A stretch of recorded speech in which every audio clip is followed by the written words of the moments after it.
Hey now, and how are you doing? Want to welcome you to the next episode of Peace, Love, and Bring a Bat. Today we're going to Waterworld, man. I'm gonna meet my friend Danielle, and I can't wait to hear about all the amazing things that she's doing living on the ocean, and how she wants to educate people, how she wants to bring people to see the world differently, and maybe just take a little back seat to what life might be and create something much more bit larger than ever. How you doing this morning, Danielle? I'm doing amazing. I'm so excited to be here and to share all this information with you guys. I can't begin to wait. So why don't you just introduce yourself? What I is just a scratch of the surface what I did. Why don't you tell us a little bit about yourself? So I am a nomad world schooling mama. We went nomadic about almost 5 years ago, and we had went on the adventure of learning to sail.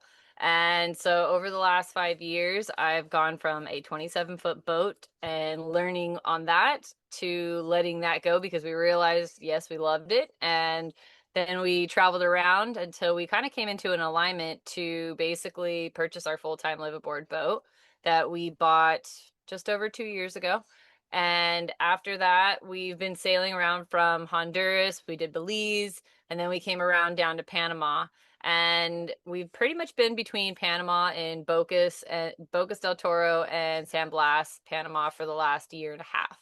And over this last 4.5 years, I've been digging very deeply into world schooling. I'm already into the healing world, and we've been really just trying to figure out what's our purpose here. What are we doing? Why are we love to travel. We want to continue traveling, but we also still want to be able to have a reason for it, not just feel like we're just taking and being the tourists all the time, but actually bringing some purpose and some impact to others. And so over the last year, I have been coming up with this vision called Waterworld Micro Expeditions, where basically we teach about sailing, we bring back about the marine life and ocean conservation. We also integrate healing and how you are taking care of yourself and connecting with yourself in nature. So now we have officially launched over this last year that we decided we were going to start moving forward and taking one small family at a time and basically bringing them on board and starting to educate them about the marine life and all these beautiful things and show them a little bit of what San Blas can bring and how it can help them reconnect with themselves and with their families and just really slow down and learn something different. And hopefully at the end when they leave, they actually are not just coming from a vacation and feeling like they're escaping, but they're actually leaving with something more intentional and feeling like they got impacted in a way that they feel good about themselves, that they have healed themselves maybe a little bit in the sense of just slowing down, and that they actually are got some really incredible experiences, because San Blas is just one of those places that I think is just, now it's holding such a beautiful place in my heart that it's got so much to offer. So that's pretty much what we've been doing. And yeah, that's a little bit about me in a nutshell. Okay, well, and the we is your husband and your son, so Yep. it's and that's why you look into the world schooling. Tell us a little bit about that. I'd never heard of all these things, but these things have been going on for a while. It's not just something new. Yeah, so world schooling has been around for many years, but right now it's actually becoming an even bigger movement because a lot of parents are really wanting to take back their control about their children's education. We do a mix. We do a mix of deschooling and also world schooling. So the world schooling is taking your children into different cultures and immersing them in different cultures so they get an experience that is not like living in their town and staying in the same place all the time and just following the curriculum of what school has told us that we're supposed to know, but actually learning different experiences and life experiences. And then we kind of mix a little bit of the deschooling in it because we really strive for our son to have more intentional learning about his interests, his passions, figuring out what he really loves, and then having to find ways to like bring that up. So we've been doing that pretty much since we left, and he was 3 when we started, and now we're at 7.5. So he's grown quite a bit. He's lived multiple lifestyles from camper life to now boat life. He has so many different life skills now. It's been such a beautiful thing watching him grow. Like he can literally like he hunts his own food, he can fillet up his own food, he can build his own fires. He's got all the survival skills that a little boy should, I feel like, have in some sense. Um and yet he's still learning, like we're still implementing different ways of having to, obviously learn the ABCs and the one, two, threes. We're finding his interests. He's really into his entrepreneurial side, so he himself always wants to figure out how can I like create something out of nothing. What am I going to make? What am I going to do? He actually, it's kind of great because in doing this world school, these expeditions, he also is going to be sharing his knowledge on fish and the marine life and showing people, taking them out, those who are interested in the fishing. He is like the total expert when it comes to all the fishing and the lures and everything like that. So he loves to share that kind of stuff. So he's grown a lot in it, and I absolutely love that aspect, which is why we kind of gear our goal is to gear between the adventurers who want to learn and people who want to have a little bit more than just like that regular getaway Mhm. vacation. Obviously, I don't want to, have people who are trying to get away on vacation just trying to go get drunk. I just want more people who are intentional about what they're actually doing, which is, because that like having a kid, it changes how you're like, who are they surrounding themselves around, Right. You, So right. You still need to have that safety, who's coming onto your boat, right? It's like anything else, those boundaries we yeah, talk about, and who you want to put your kids around, right? yeah, There's lots of people who outside of their kids, they can be whatever they want to do. They can do things that you wouldn't do in front of your children. And then but you're inviting them into your home. I mean, it really yeah, is something. It's not just a boat, like you go, you might live someplace as well, but I know you spend all the time on the boat. But like that's a different situation where you still would want to be protective of what you when they're letting you into your space, because you also, as you said, you work into the healing arts, and there's that energy, right? It's that yeah, overall energy, how you let people in and out. yeah, How'd which you is get why, into it? huh? I'm How sorry. did you start to get into this, you and your husband and your son? As far as like the sailing, how do we get into Yeah. it? It's kind of interesting. It happened right around when COVID had come around, and we were sitting there thinking in our heads because I had already like my husband and I traveled a lot before my son. And so we kind of went down this path of like, what do we want to do? We started traveling again. We actually got a little camper before we had made this whole decision. And we took a whole trip around Montana for like a month with him. And after that, I like got like ignited about I really miss traveling. Like I really love traveling. I want my son to see the world. I want to go do different things. And it was funny because my husband was just kind of like, okay, we'll see. And then I realized I came to a point that I was just really, I hated my job. Like I did not let, I unfortunately, when COVID happened, I had to go work as a cooking coach. And I had to kind of shift my job because I was originally building a digital agency at the time and it kind of failed. And so at that point, I took that job and I started running around and I was not home. I hated the fact that my kid was 1 years old and I was constantly leaving and I was not living the life I wanted to. And it tore me up. I would come home at 10 o'clock at night. Some nights I made money and some nights I didn't. And when I didn't, it was really a bummer. And I would feel that completely as I'm listening to my baby crying, begging for his mom when I got home. And so I came to this point where I was just like, my husband also was working the water tending for the fires, so he was gone a lot too. And I just pretty much decided I didn't want to keep living this life. And I told my husband, I'm like, I want to sell everything. I want to go travel. I want to go do different things. But because COVID had happened, I didn't want to jump on a plane. I was like, I don't really want to go. I want to go international, but I don't want to go jump on a plane yet. So, how can we do this differently? And so we sat back and we kind of threw around ideas. And my husband and I actually had talked about sailing years ago, but we didn't know what we were going to do. Or at that point, I was not even interested. And then at this point, I had shifted my mindset and I'm like, maybe we go learn to sail right now and we start trying to travel internationally a little bit different. Maybe it'll be a lot easier because you're on your own boat. You don't have to worry about anybody really bothering you. Like, I don't have to fight with someone to, say, hey, you need to wear a mask or anything. And so at that point, we were just like, all right, let's go all in and let's go learn to sail. So I spent 8 months selling everything while my husband basically read sailing books. And we got into a camper.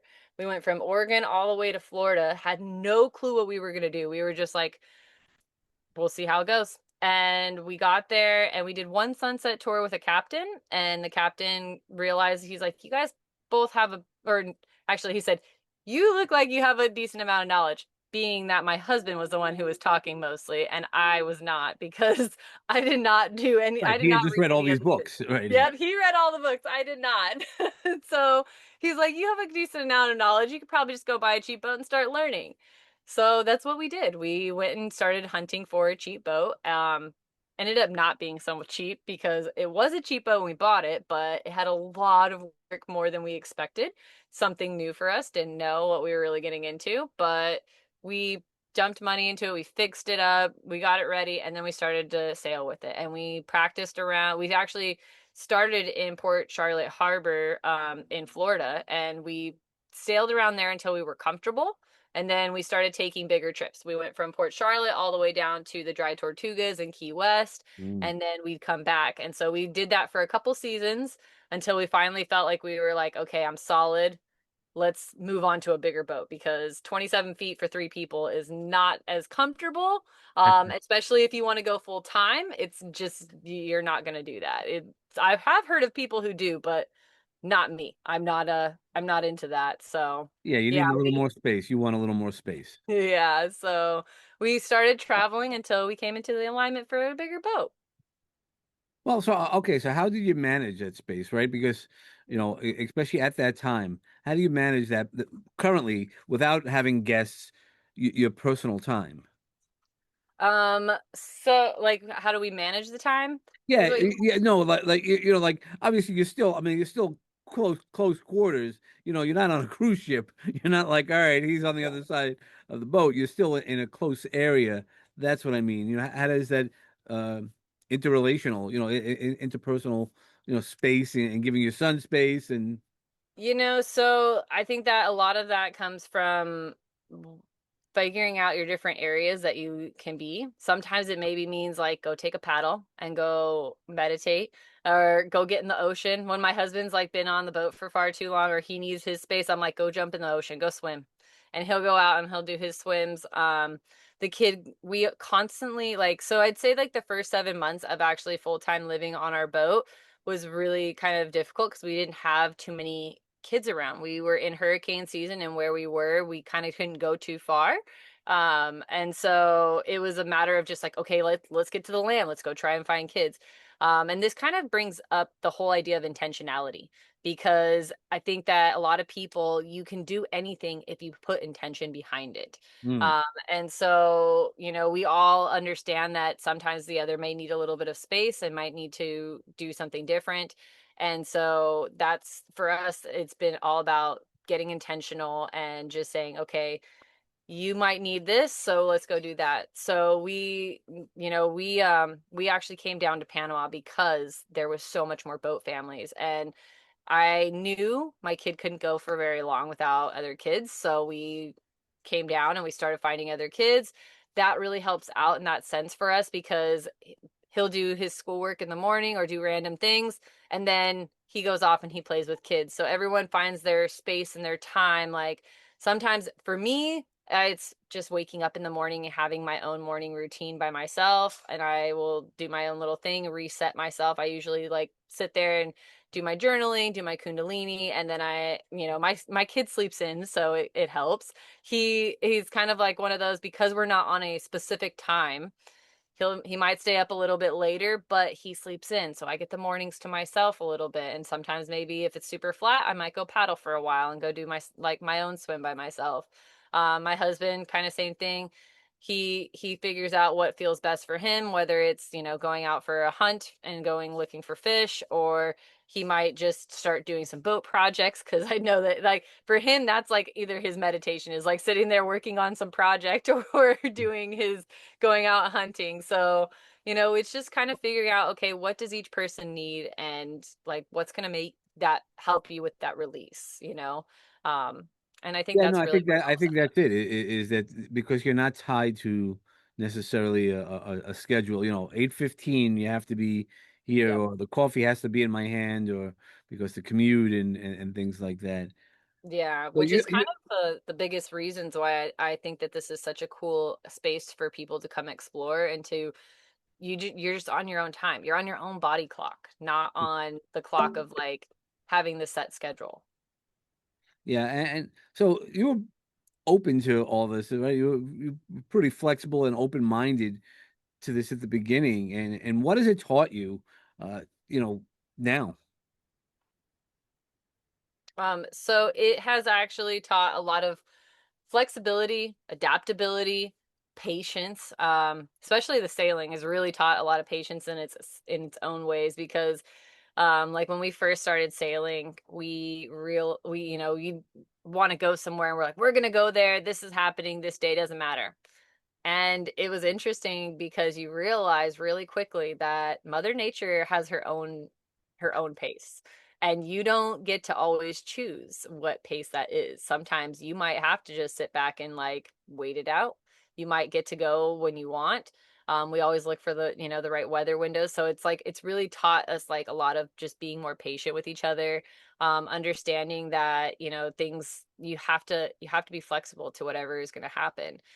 Sometimes, someone might be going through some other things. My husband had, over the last 4.5 years, it was really reinventing ourselves and figuring out not only like what are we doing for our son, but what are we doing for ourselves? Because at the same time, when we left, we both had different jobs and we had to completely figure out who are we? Mm. And so by doing that, it's really like doing that inner work, figuring out like what do you want and what are we going to do to keep growing and keep feeling like there's purpose because we're all here for a purpose in this world. And if you don't find what it is, you're going to go downhill really quick. You're going to be depressed. You're not going to feel good about yourself and you're not going to feel like you're actually have a reason to wake up. So that's been like I guess also the thing is like, yes, we want to learn. Yes, we are growing in these different things, but we're also like, okay, how are we figuring out ourselves? And so finding the purpose has been also an interesting journey in itself. And which is kind of why how it's beautifully led around to bringing Waterworld into play because it touches in on everybody's passions and interests. My husband loves to talk sailing, talk about the boats and things like that. He also likes to show people the underwater world. My son is the same. He really is into the fish. He's more into the fishing and all that kind of stuff. And of course, like, he's a kid. He likes to play around. He swings on a rope around the mast and stuff, loves to show all the kids, oh, can you do this and stuff. So, and for me, it's like finding those ways to really like be able to tap in with people and like help them tap into themselves a little bit more has been um a beautiful thing. And so yeah, I'd say we've learned a lot about just who we are and what we want to offer, and then just really like I said, gaining patience is I think the most biggest thing. The patience and the intentionality are so big in our house, really be of what we're doing and how we're behaving. So Yeah, and that becomes, really who you are. I mean, you've grown through this, but you were always a healer. And on these water excursions, what could somebody expect in terms of healing and things? Obviously, perfect weather and things like that, that's not in your control. But even when you don't have perfect weather, what are some of the things that we could experience? So I would say the most that they're definitely going to experience a beautiful like the underwater world is like its own unique place. There's so much beauty there. Getting to see the animals just feels amazing. As far as the healing goes, it's really like getting to slow down with their own rhythm. Getting to have these adventurous things that we do because I it was interesting. Our one of our first clients um he didn't really express to me he hadn't been in the water much, but we went all in and we did like all kinds of swimming adventures with him, and he got to see a shark, which was like for him really big. Yeah. And he was just like, oh, I don't know, it was a nurse shark, so it was like one of those like easygoing sharks. And So he got to see a shark, he got to explore, he felt like he was like, I felt so alive with doing all these things, like getting to learn to pull ropes and understanding the winds and stuff like that. But then he had his last day where he like really got to slow down. His body was just expressing to him that you need to slow down, you need to relax. And he did. He took the whole day to just kind of like rest and chill, and it was him really coming back to himself. And he's like, I just love, each day waking up and I get to like sit here and stare at the sun, and it's just like peaceful. And even if it's like a little bit like windy or stuff, you're still got so much beauty in it, and like watching the waters and really connecting with yourself. And then the conversations also are a big thing for me. I've been driving and really focusing on health sovereignty, just sovereignty in general, of like leaving the matrix and getting yourself into a different mindset of how can we reset ourselves. And especially for families, a big thing for me, and this is also why I really like to, I my goal is a lot of families on board, is not just to, bring community for our family, which is a big thing, but also to help those families see what kind of life it can look like if you step out of this fast-paced world and you start slowing down and you get intentional about your connections. And then even the idea of like how the deschooling works, because it's interesting watching a lot like this huge movement of people shifting from leaving their kids or taking their kids from the public system and moving into like homeschooling and trying the whole world schooling, but then they're still stuck in the same standards. They're stuck in the standards for themselves and for their kids. They're like, they need to be up to here, they need to be knowing this by this point, and they need to do this, that, and the other. And the reality is we don't need all those standards.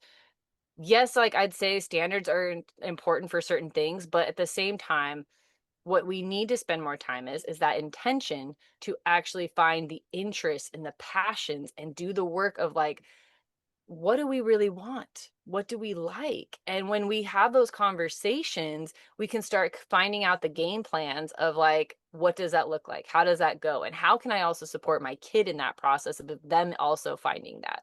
And so those are the kind of conversations that I start having with people. I also integrate if they want to join me in the Kundalini, that's great. Or if they want to, do breath work, I can do breath work with them. But like my biggest is really helping the mindset shifts of also understanding like how do we get you in a better headspace so that you can actually share and grow, and you can open up to an opportunity to do more for yourself and for your family. So, and then I also like teach other health stuff as well, because I also have a water ionizer business which I share on board, and that's really just to also bring back like ocean conservation and sustainability for our health and healing in that level. So that's a me in a nutshell of being like a mix of it all kind of. Well, it sounds like a really immersive and intensive, in a good way, right? Taking away that, but it also is that intentionality of wanting to do that and really, I mean, that's why differently, but I've always taken the cruises because I don't get the internet package, and it's removing myself from that and getting to see that. And this is obviously a more intimate experience. What would be Why is it so? Do you have clients that come back and back other times? So we have honestly just launched. It's a very new thing for us. I It's interesting right now because I have one lady who she's hasn't even been on board with us. She's coming actually later in the beginning of this next year. And she's already like, I already know after coming, I'm going to be coming more with you. Because actually, the vision for what we're kind of creating is that we're going to be building Water World here in San Blas over the next year or so. Hopefully by the end of next year, we're jumping into a bigger boat is my goal. And when we get into a bigger boat, I would like to hopefully like if I'm able to keep this boat, I'd like to hire a captain here and keep Waterworld going here. But I also want to be able to take Waterworld and circumnavigate. and bring people along the pathway with us because my son has a goal to get to the Great Barrier Reef, and I Nice. have a goal to get to French Polynesia. So my goal is that I will be bringing more people back on board, and hopefully, if they love it enough, like they come back is really obviously the goals. I mean, I could see it, and that was why I was asking that question. Is as an author, as a writer, I could see somebody who's just like, okay, I just want to be because there's people who go out to cabins. It all depends on what what your lifestyle is or what you how where you can feel you can relax. I know that, I have not been on a boat like that, but yet, and that's a promise. That's a yet. But it's one of those things that I can see. I love just being outside in the morning, quiet in the morning, hearing the noises. I grew up near the water, and there was a lot of times I spent lots of times at the beach. I hate the beach in the sense of, the crowds and all that stuff. I love the beach just hearing the water. I remember late at night we'd sneak onto the beach and make chairs. We'd sandcastle chairs and Yeah. just sit out and hear the water and sit under the moon and just have conversations. So I could Yeah. imagine the value that would bring that would make somebody want to come all the time. This is my vacation. Yeah. Especially And that's a working. Go ahead. That's actually, as you're saying it, I'm like, that's actually why we chose Sandblast because it is one of those places that there are different tourism groups that are coming around, but they come and they go really quickly. And these islands have nothing really. Like they are just bare islands. There's a few of the indigenous that live here, they all own each different islands, and some of them have a little small like things starting to build up. But overall, everything is brought in by like a veggie boat. Like the panga boats bring in our vegetables. They do bring in our Amazon packages. They bring in like all of our other stuff. But like, it's not one of those places where you can just like go to the store and you're going like doing that. Like you literally, I don't even wear shoes for the whole time I'm here. I don't wear my shoes really. And that's how like just easygoing it is.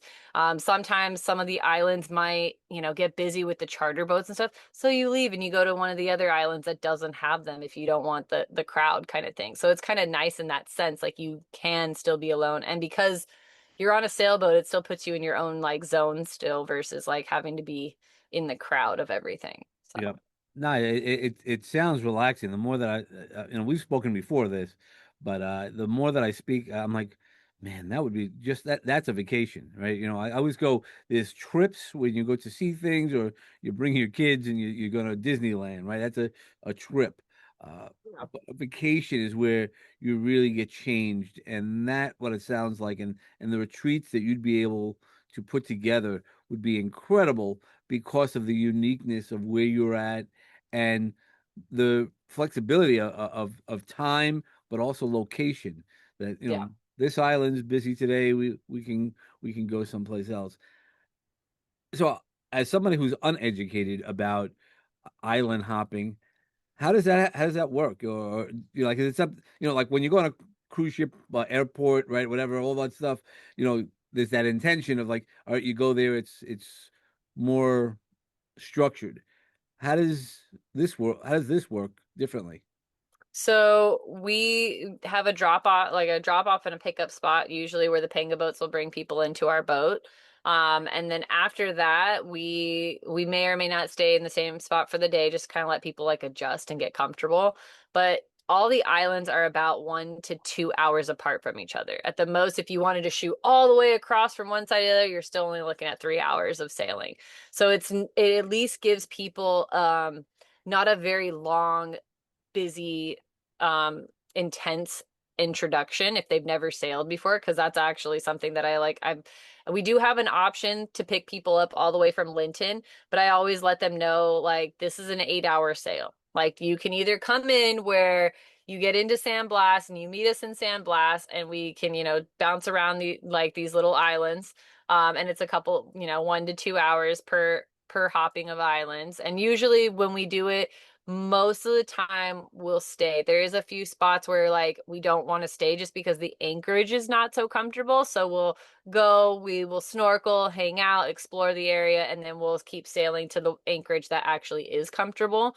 Because I don't want people that's a thing that keeps coming up too, is people are like, oh, I get sick on a boat. And I'm like, well, I just want to say, like, one, we're not an open ocean, which is why most people usually get sick. And two, sleeping or hanging out on the boat is usually not that bad, as people think.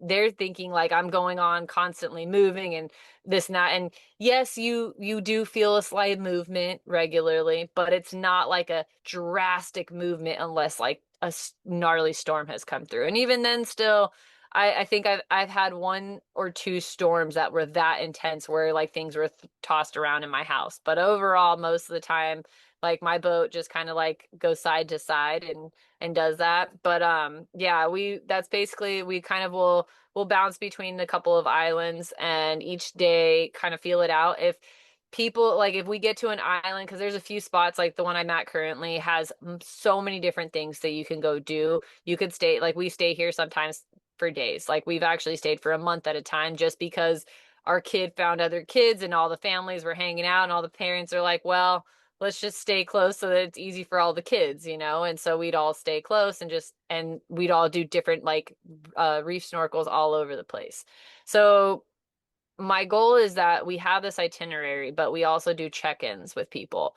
How do you feel? Do you want to continue moving or do you want to give your body a time to slow down a little bit? Do we need another day sitting here? Do you want to go check out the next spot? So I think like by doing that and at least opening that door open for people so that they can decide maybe my body needs to slow down a little bit more, or maybe I'm not ready for the next, 2 hour sail kind of thing. That would be like the thing to think about too, is that what we're trying to be intentional about. So Now, so you're in control of your boat and things like that, but you're not in control of Mother Nature. And you had mentioned nope. right, but so how do you keep abreast of that? Like if we're down there, and do you have all that not navigation, because you do have navigation, but or the capabilities. But how do you handle the weather aspects? So to be honest, from what I've seen and what I've been out here is a lot of the like no matter what, there's always a point in the day where you'll be able to kind of get out in the water. The water temperature is comfortable. The temperature is usually still pretty comfortable. Even on like the colder days, it's not that cold. Like I'm mostly always in shorts and a t-shirt. Very rarely do I wear like a long sleeve because it maybe is super windy. And there's different anchorages that you can go to that have more protection than others. So if it's just like not looking so hot, we might shoot over to another spot where we know the anchorage is going to be mellow and calm and that we can, go over onto the land and go do stuff. Sometimes still I've had like I actually the first people who actually jumped on board and stayed with us for a week, it was a really, really windy week that week. And yet they still had a blast even jumping off the back of the boat. And they were like testing themselves against the currents and stuff because the currents were pretty intense at that time. Yeah. But they were just like, I'm going to go out and still swim in, dude, watch them. And of course, like we have the dinghy down. So if they need us to go grab them, we can go grab them and not let them just like Yeah. swim, like float away. Float out to yeah. Yeah, so we find ways to like balance it and make sure that it's comfortable for everybody in that sense. Like I said, different anchorages all like they all have different protections, so that's always a big thing. And then we find different ways to just make fun, make things interesting. If you're stuck on the boat for a while, we have music, we do different arts, we find like different ways to like different games. That leaves in opportunity for different connection time versus just like, hey, let's go get in the water, but like, hey, let's connect as humans. Let's have conversations, let's play games, let's, Mhm. do art together. So we always find a way to still interact in just a more intentional way. Okay. Well, one of the things that I have to ask, because I'm more light skinned, and too much sun isn't always my friend. How do you adjust with us northeasterners? So I would say we'd probably go in and out. like more often. Like if they're like we do have shade over the top of the boat and the helm, so there's plenty of space for them to like if they just feel like they need to relax in that. There's also, going out to the beach, there's different shaded spots as well. But just taking it slow. Again, being conscious about what we're doing. I personally like to make my own sunscreen because I've really tried to also, again, coming back to like the reef safe ideas of things. Like I make like a beef tallow zinc sunscreen. So I give that to people if they need it, if they're needing the extra. We can always even offer different, like there's the head bandanas, or if they, let them know to even, if they have them, to like bring those kinds of things and those extra covers. We always tell people when you go out snorkeling, like probably bring a rash guard so that way you can at least like be swimming with a rash guard. Even myself, like I swim with a rash guard most of the time because I know already like my back has been burnt pretty bad a few times if I go out. So, because you're laying flat for a couple, an hour to 2 hours, however long you're out in the water, and you definitely don't want the sun really affecting you that bad. So that would be, I guess, the best way to battle it. But yeah, just kind of like taking that time, like, with the helm area being covered, it does help out a lot. And that way, like I said, it gives them people that space, like, oh, I want to just sit and chill for a bit. I can sit here and hang out in the helm and I'm shaded and it feels good. And, or you do stuff inside for a little while and then you go out, we go do an adventure, we go do stuff like that, we do the beach, and there's always a way. It's just a matter of like being conscious about it. Well, I think that's really what it comes down to. What is something that you would love to have people know about that they might not know about this type of vacation, experience, or living? I think that I would really want people to know that it's so important to connect with yourself and to really like slow back down, which is, I think, like the biggest thing that I've learned out of this is slowing down, getting intentional, and that when you can do that, you can like explore around, especially like when you go into the water. I'm just still always so mind blown every time I'm in the water and I get to see different things and see the animals, like even some of them, like, it's interesting watching some of the people who are really fearful with sharks. And I've not yet gotten myself, like I had a fear when I first started swimming, and lately I have not. Maybe it's because I haven't been around super aggressive ones yet, but I haven't had that interaction. Most of my interactions have always, I've noticed that they're just like us. They don't want to really like bother us. They want to just like, I literally the other day was filming, I was swimming and I saw something coming at me, and it was a huge nurse shark. He was probably like 7 or 8 feet, and he's coming right at me. I immediately turned on my camera and I just sat there waiting to see what was going to happen and if he was going to notice me. And as he's coming towards me, he eventually realized I was there and he just turned and he went his own different way. He's like, oh no, I'm not going by her, but it was like it was beautiful to see it, and then it was also like really cool in that understanding, like they're really not here to bother us. Like some are in a different mode because they might be in hunt mode, so understanding their moods are different. But like being able to just explore and to see all the animals, like I got to see so much cool stuff the other day, between pufferfish to rockfish to just all the groups of fish, like as I'm floating down, like I think that that is one of the most beautiful experiences, like just laying there in the water and Yeah. seeing what, this completely different world that's like not above, not on the upper land, but 100%. I agree. I mean, I've snorkeled, and just having that experience, just laying there and then just watching a school of fish come to you, and you don't do anything, but it's incredible because I've done that, I mean, even when it's in a kind of the ecotourism stuff where like with stingrays. So I've been I've gone to places where I've seen stingrays in the wild, but or at least trained, right? They're in the wild, but they know the spots. But I've also been with stingrays that are in a control, like a Disney aspect of it. And I remember everybody goes in, they touch the stingrays and then leave. But yeah. I've always been like, all right, if I'm supposed to be here for an hour, I'm going to be here for an hour. And how cool is it? Because I was like, ask people, did you hear them talk? And they're like, what are you talking about? I'm like, it's a sound. I don't know what they're saying. I didn't know what Right. they were saying, but Yep. the communication or seeing how they interact. I mean, like with a school of fish, there's one who's a leader. Once one they go, then they all, oh, okay, follow the sheep. And Yeah. um, how do you kind of deal with that? I mean, like every day that would be, I like how do you does that get boring? I can't imagine it.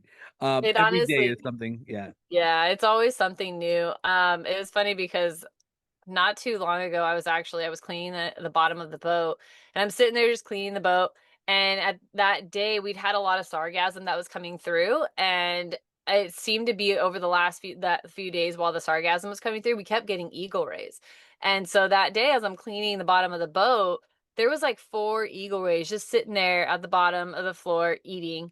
And then I'm watching the boxfish follow behind them, and I'm just like watching, and I'm sitting here thinking, I'm like, what a cool life I have in the sense that I just get to go watch these animals every day. It's different animals, like different things. Like even at night, like my son will turn on the back light off of our boat because it's starting to dim, but we have a light still. And so he will like catch little things off the back of the boat, and he always like he'll put it in a bucket for a little while so we can all like sit there and check out the cool things that he catches. But he just catches cool things, and he's always seeing different things. And sometimes you'll have the most incredible experiences. Like one time, my son was off the back of the boat and he's catching stuff, and all of a sudden, he thought he caught a squid, and it wasn't a squid, it was a baby turtle. And then we looked, and we had hundreds of baby turtles around our whole boat. And it was just like one of the most incredible experiences because we're like, oh my gosh, we got to experience this turtle hatching, and nothing like it was totally like Right. off guard. You can't Not plan that. Right. You can't no, plan that. Yeah. there's It's no just planning. There's just like it just happens, like.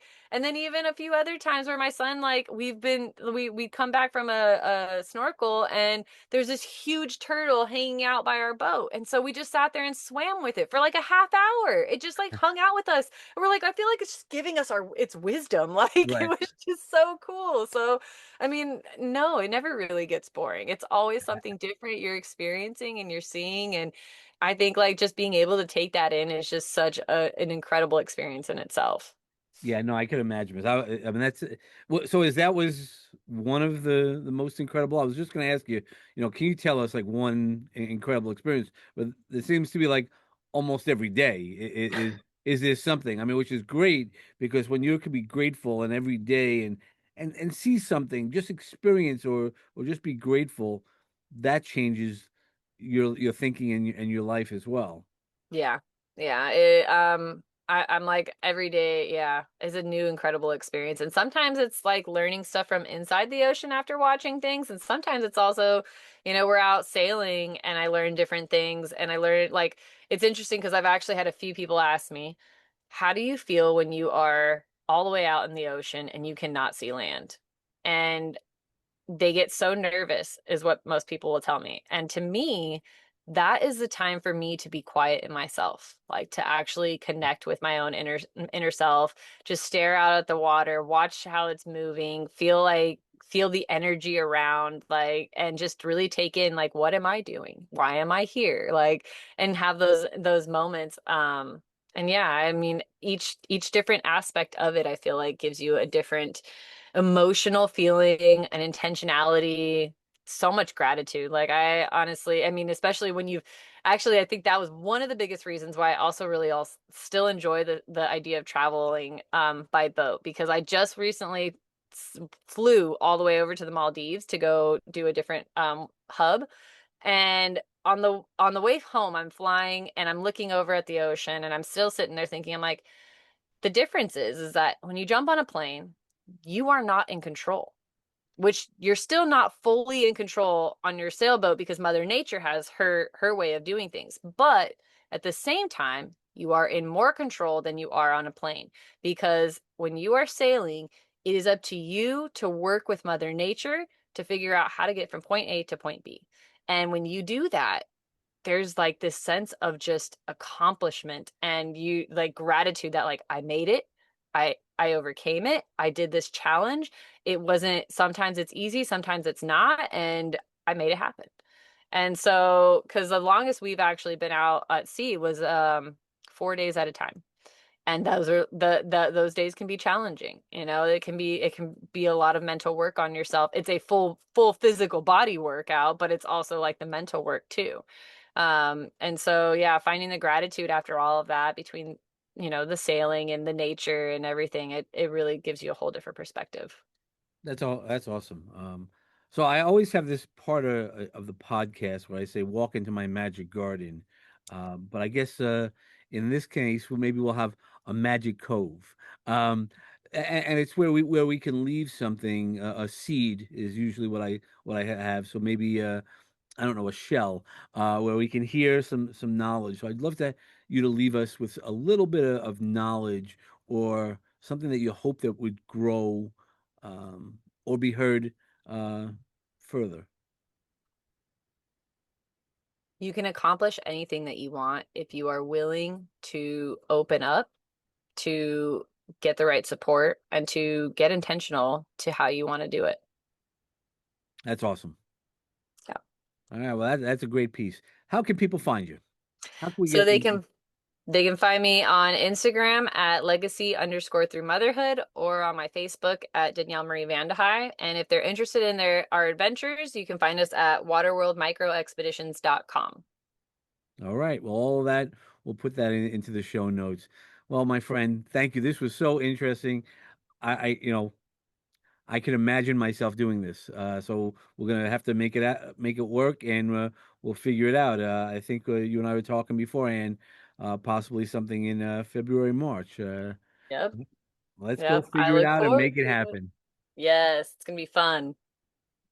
Okay. Well, thank you again, and for everybody else, always bring peace and love into your life. And what better could there be than being on a boat in the middle of the warm water, the sunshine? Really, how does it get better than that? And if you bring a bat, hit your sweet spot, but also bring awesome thoughts like we heard today, and live your best life. Thanks so much. Thank you.